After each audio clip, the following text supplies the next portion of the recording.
Always do it on my own, so I gotta get through it. And the only thing I know. Yes, the 2020 NBA draft.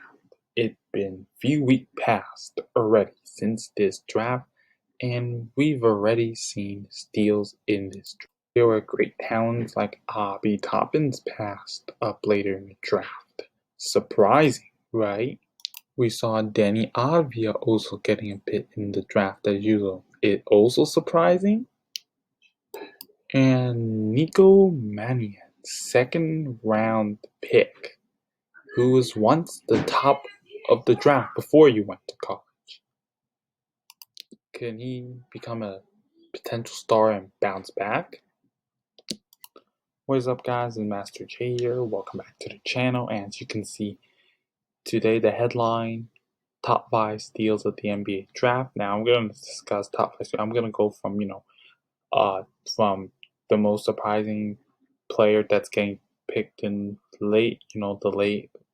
Usually they were like projected high, but somehow slid down in the draft. And anyway, we are gonna dive into that. But before we do, as always, we are trying to get to 1,000 subs. That is a goal right now. And can we get to 1,000 subs, please?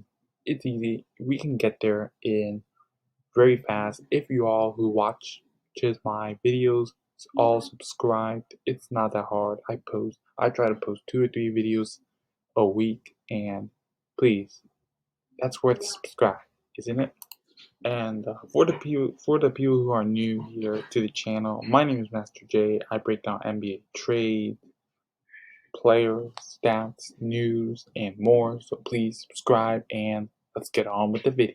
Now with the NBA draft, if there were steals in this draft, and we are discussing 5 players, and they were projected high in the draft, like as I explained at the beginning of the video, but somehow got to the bottom, slid low. With that being said, let's start with top 5, and that is Tyrese Haliburton. This is a big steal for the Sacramento Kings. They took him at 12, in which I had expected him to be like, around a top 10 pick, like around the 7th or 6th. And as looking at statistics, shows that Tyrese Haliburton, he plays for Iowa State, and he's playing solid at the field, shooting pretty great in the field, consistent. He's very defensive. He can operate the offense. Now, overall, Tyrese Haliburton is kind of like that. A player like he kind of reminds me of that Lonzo Ball. They both have the similar skill set. They kind of remind me like, are they the same player? Because they can make, they can shoot the threes. Now, they both are playmakers. They play elite on defense. Now Tyrese Haliburton, I do see him as an all-star caliber player, and he is looking pretty great if you're looking at this clip. But now let's take a look at his. So a source projected him as a 6th pick this is the mock lottery, so it wasn't really the mock draft. So it wasn't so you might see the Hawks didn't take 6th pick. Well, with the 6th, they projected him, and the comparison, he was a rich man's of DeJounte Murray. Sure, I mean DeJounte isn't that great on 3-pointers. I don't see that as an accurate. Then there's another one where Lonzo Ball. There we go. That is exactly, they read my mind, or I read their mind.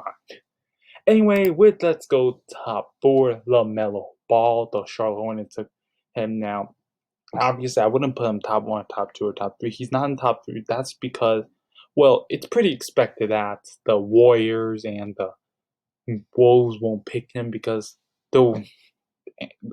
as Lamelo Ball, he has probably like where he's very talented. He has one of the most. He's the most talented in this draft, though. The Wolves need defense. Their defense, they have like some of the worst defense in the league, and with some of the worst defense, they do not need add another guy who's with more deep. Yes, they can wait for him to develop his defense like Lonzo. His 3-point shooting after college, he was trash, but then he improved it every year. Now, there are like a win now team since they have D'Lo and Cat. If they don't think they are, they could lose their stars. So, and come on, is Lamelo? Yes, I agree. He has very great defense, offense. He can apply this to this team, but his defense is not gonna help. Let me tell you, if you have the most defensive player in your team, are you gonna ever win a championship? No, because if you have the most defensive player in your team, but none of them can play defense, you might as well give up, man. You might as well give up. Now with Lamelo Ball, he is obviously doing. Yeah, obviously, I told you he wasn't a great 3-point shooter. He is a below average 3-point shooter, actually. His defense isn't that great. I mean, yeah, 1.6 steals, but to be honest, that is his blocks only 0.1 blocks, and he is average. Yeah, he's a little bounce on assist and rebound. Now, yes, his defense is bad, and yes, he's balanced like Lonzo was in college, and with Lamelo, everyone say, was he the best non-college shot? But he wasn't in college, and we have people, the media talking about him, and is he that? About that? Well, he got 3rd pick, and that's pretty great. But of course, the Warriors wouldn't take him because they need a center. They don't need another point guard, man. Unless you want Melo play shooting like I don't know, Curry playing shooting guard. I mean, he works best at point guard. I mean, because Lamelo can't shoot, like I said.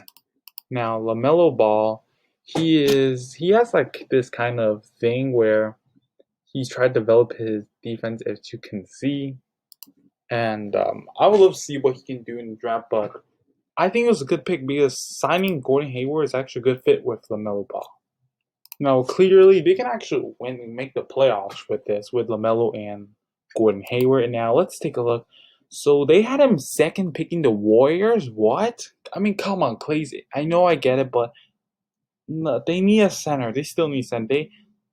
I get it, Clay's injured and all, but anyway, his compares Jason Williams, which is, I could see that kind of accurate. But then there's this very inaccurate one where I found someone took it as a first pick as Trae Young. What? I mean, Trae Young is, yes, they're both not great, terrible in defense, but Trae Young can shoot. He is like Stephen Curry 3.0, and LaMelo is like, he can't even knock down the 3 that well. He's still developing that. So why Trae Young? I mean, what, are you expecting him to shoot threes very great in the future like Lonzo? Coming up, top 3, Nico Mannion, and now with this, he was taken by the second pick by the Warriors. Now, you might say, why is he a steal? Well, let's take a look. So let's take a look at that. And before college, before he went to Arizona State, he was once taken as 9th. Yes, he was a top 10 prospect at the time, taken by ESPN at number 9th. Then we had another scout where they said he would take then. And by the time he went to college, he was 8th, rejected by Oklahoma State. And well, obviously in the mock draft, of course, and he was averaging 18.5 points. But then, a disappointment in Arizona State. He didn't. Obviously, I mean, like if you were a Nico Mannion fan, you will be looking at his points, say, "What? He was averaging 14, that's great," but like with a terrible field goal percentage. 3-pointers, and that's almost drop. And yeah, his defense is not that great, and it's a little balanced there. But with Nico, man, how did he fell all into the bottom? And is that possible? I mean, like we saw Bol dropping down to second round, but mainly because he wanted to be a Warrior, so he was betting himself there, and of course he can actually contribute now with the Warriors. And the Warriors got another good second round pick, 2 great picks this year, James Wiseman and Nico Mannion, and they're definitely X factor to the future. But yeah, this is a very great pick for the Warriors, and I'm a big fan of the Warriors, and I know how great is this pick. Coming with number 2, Deni Avia. Now, the Wizards took him at 9th. Now, let's take a look at his stats. I couldn't really find stats on the internet, so I had to project this. So, he was averaging 59 points, but this guy has potential now. His draft comparison was Danny Granger and Hedo Turkoglu. I can kind of see that, but then, yeah, that's pretty great, and he got taken by the Wizards. Now, I can't really find highlights about this guy, so I am gonna move on to number 1, and the video's getting longer. So, Knicks take Obbi Toppin, which is a steal. They just got a potential star. Now, sorry, guy, I couldn't really project it because error, but I couldn't display this, but because I've been having error for the past few days. But anyway, Obbi Toppin, he's averaging 17.1 and in his college career, and 2 years, they hit a very great field goal. And this guy has explosive. This guy reminds me of Blake Griffin's Lob City, and he was actually compared to Blake Griffin's. And then there was another one where I didn't find it as accurate, where they say he was Drew Goodwin, but Glenn Robinson. I mean, not Glenn Robinson III, Glenn Robinson. And anyway, and he was actually named Mr. Anyway, guys, I hope you guys enjoyed this video, and please smash that like button, subscribe, and if you guys are still here for while the music is queuing, check out these videos. I hope you enjoy, and this is me, Master J. Peace out. And I had so many dreams. Then you hit your teens. I ain't really what it seems. Try to find out what it means. Always do it on my own, so I gotta get through it. And the only thing I know is to love what I'm doing. Never give up, never slow.